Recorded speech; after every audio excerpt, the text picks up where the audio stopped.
Morning. It's time for our daily lectionary reading for Tuesday, October 5th. Just a little bit. Looked like my head was going to get cut off. We don't like that. I like my head. Enough forehead without cutting it off, so it looked bald. All right, what do we have? We're Psalm 55, 1 to 15. We're still in that today. We're in Job 11 today. We're going to be in Job until I think it's the 20th of October. So we're going to be in Job a while. And then our New Testament passage is 1 Corinthians 7, 10 to 16. Psalm 55 is a complaint about a friend's treachery. We don't have any more information than that, so we don't know who the friend was, what they did. Give ear to my prayer, O God. Do not hide yourself from my supplication. Attend to me and answer me. I am troubled in my complaint. I am distraught by the noise of the enemy because of the clamor of the wicked, for they bring trouble upon me. And in anger, they cherish enmity against me. My heart is in anguish within me. The terrors of death have fallen upon me. Fear and trembling come upon me, and horror overwhelms me. And I say, oh, that I had wings like a dove, I would fly away and be at rest. Truly, I would flee far away. I would lodge in the wilderness. I would hurry to find shelter for myself from the raging wind and tempest. Confuse, O Lord, confound their speech, for I see violence and strife in the city. Day and night they go around it on its walls, and iniquity and trouble are within it. Ruin is in its midst.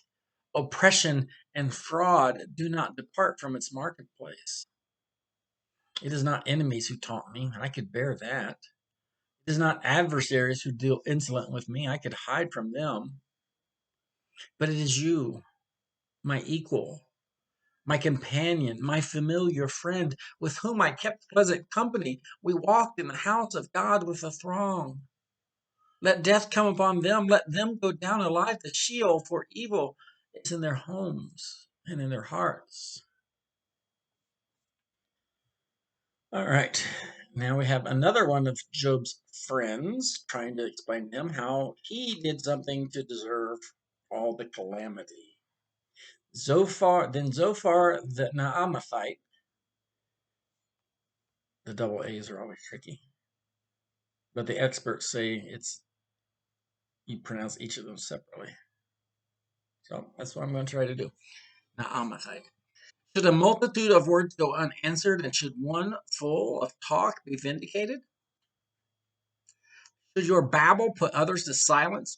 When you mock, shall no one shame you? For you say, my conduct is pure, and I am clean in God's sight.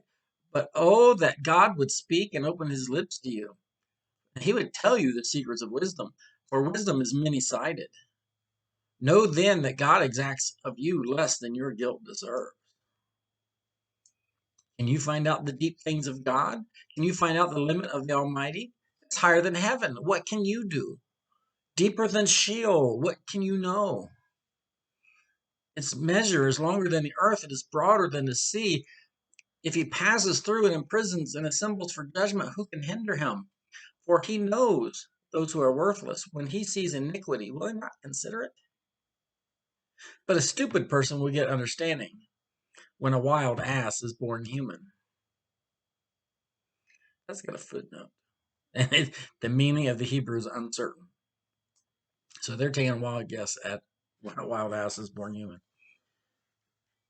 If you direct your heart rightly, you will stretch out your hands toward him. If iniquity is in your hand, put it far away, and do not let wickedness reside in your tents.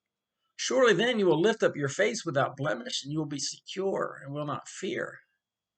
You will forget your misery. You will remember it as waters that have passed away. And your life will be brighter than the noonday. Its darkness will be like the morning. And you will have confidence because there is hope. You will be protected. Take rest in your safety. You will lie down, and no one will make you afraid. Many will entreat you favor. But the eyes of the wicked will fail.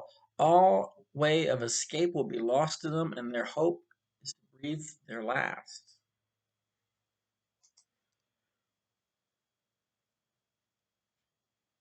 Okay, 1 Corinthians 7:10-16.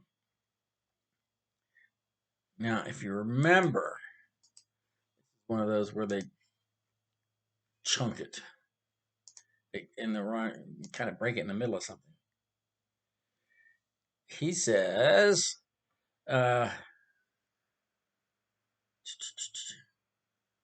wish everyone was himself. To the married and the widows, I say it is well for them to remain unmarried as I am.